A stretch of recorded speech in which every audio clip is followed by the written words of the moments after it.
intrăm în ordinea de zi. În primul rând, suntem în sezonul rece și vreau să discutăm foarte clar despre subvențiile de căldură.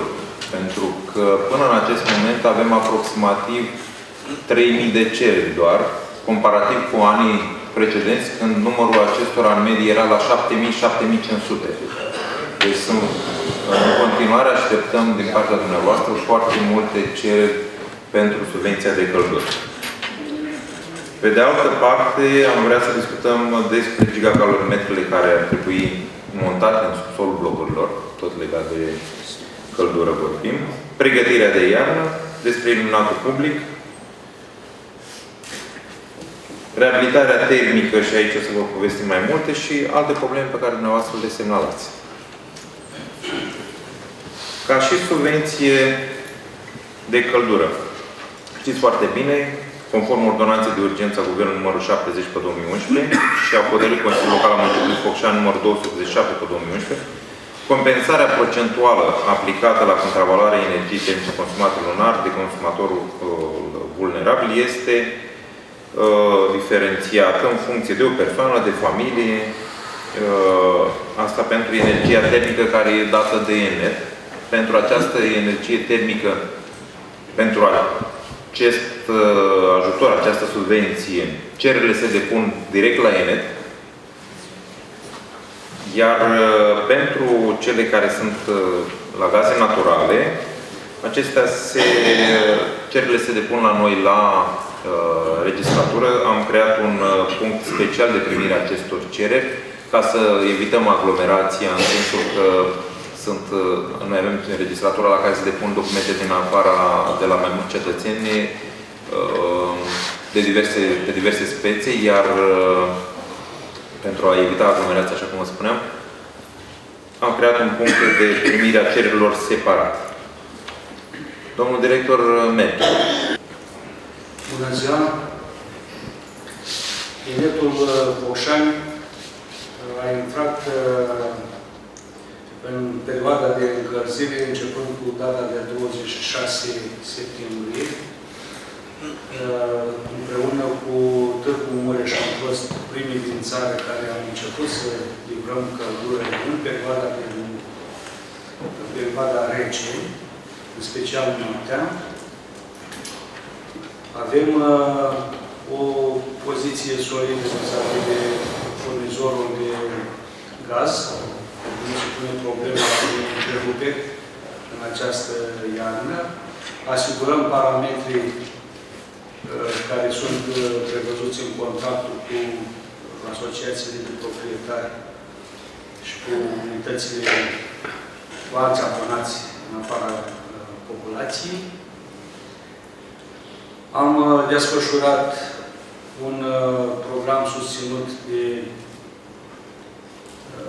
implementarea unei soluții, zicem noi, cu titlul provizoriu, până la data la care se vor face investițiile acele adevărate, dar în sensul de a asigura recircularea și accesul la apă caldă mai mult doar a orazilor noștri.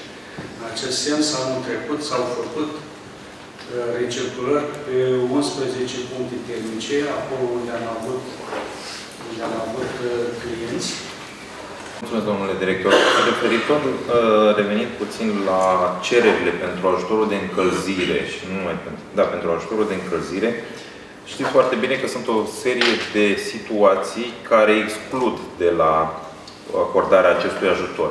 Și aș vrea aici să subliniez un aspect foarte important, constatat în ultimele două acțiuni de control care le-a avut Curtea de Conturi, în sensul că foarte mulți dintre solicitanți, fie din neștiință, fie din greșeală, fie, n-aș vrea să cred că intenționat, au evitat să declare depozitele bancare mai mari de 3.000 de lei. Condiție care exclude de la obținerea ajutorului de încălzire.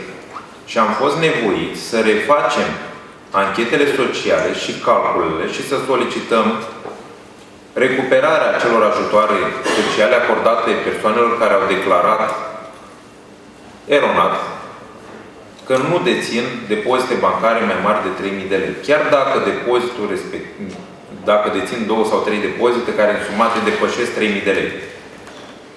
Gigacalorimetre în subsolul blocurilor. Cererile se depun la primărie, la registratori, din partea administratorilor. Condiția este ca subsolurile să fie curățate cu acces facil.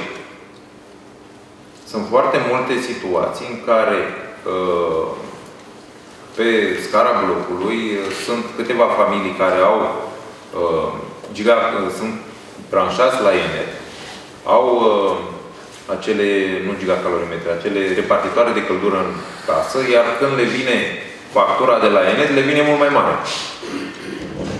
Și nu înțeleg de ce. Pentru că de obicei există diferențe între citirea gigacalorimetrului, nu? Și citirea repartitoarelor. Domnul director poate ne da mai multe explicații. Se întâmplă următorul fenomen. Cei care închid peste zi nu fac altceva decât să se dezechilibreze sistemul hidraulic. Și atunci o bună parte din căldură trece prin caloriferele celor care nu au închis. Este normal că să existe diferență între cei care își închid încălzirea pe timpul zilei și cei care nu își închid. Pentru că din momentul în care aceia care închid, ăia nu mai au consum și este foarte normal să aibă o diferență de factori între cei care își închid și cei care... Dar de asemenea, dacă este să compare cu blocuri vecine, faptul că cei care își mențin deschisă căldura pe timp de zi au facturi mai mari, se datorează faptului de dezechilibru al rețelei hidraulice. Noi nu prea avem cum să intervenim. Nu avem cum interveni să facem. Domnule director, dar nici subsolurile nu sunt, țevile nu sunt izolate. Acolo se pierde căldură. Subsolul este la 40 de grade subsolul. Eu sunt de acord cu dumneavoastră, dar... Iar acolo unde a rămas, de exemplu, a rămas unul singur. A rămas unul singur. Păi tot să nu... Punctul de delimitare este gigacalorimetru. De la gigacalorimetru acolo, instalațiile sunt ale dumneavoastră, ale asociației de proprietari. Nu, dar vorbesc de ale dumneavoastră care sunt. Alea de 100, de 150, alea sunt neizolate, alea nu se pierde căldură pe ele. Păi nu trebuie să pierde. Păi, deci aici avem cine o plătește? Obligație, avem până la gigacalorimetru. La gigacalorimetru cu instalațiile pe care dumneavoastră le aveți și starea lor este în sarcina asociației magistrale. Referitor la aceste instalații, în programul operațional regional 2014-2020 avem posibilitatea de a accesa fonduri pentru reabilitarea termică a blocurilor. Vorbim de anvelopare, dar prin anvelopare nu se înțelege doar simplu termosistem care se face în exterior.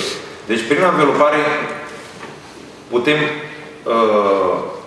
face următoarele îmbunătățiri ale blocului. În primul rând, izolarea terasei. Acolo unde avem acoperiș, se constată starea acestuia, se poate înlocui, se poate repara, se poate aduce în standarde cerute de Uniunea Europeană. Pereții pe exterior izolați cu polistiren de o anumită densitate de grosime 10. Tâmplăria de aluminiu, tâmplăria schimbată, toată să fie tâmplărie termopan, inclusiv balcoanele pot fi închise. Izolarea subsolului, schimbarea țevilor de la subsol,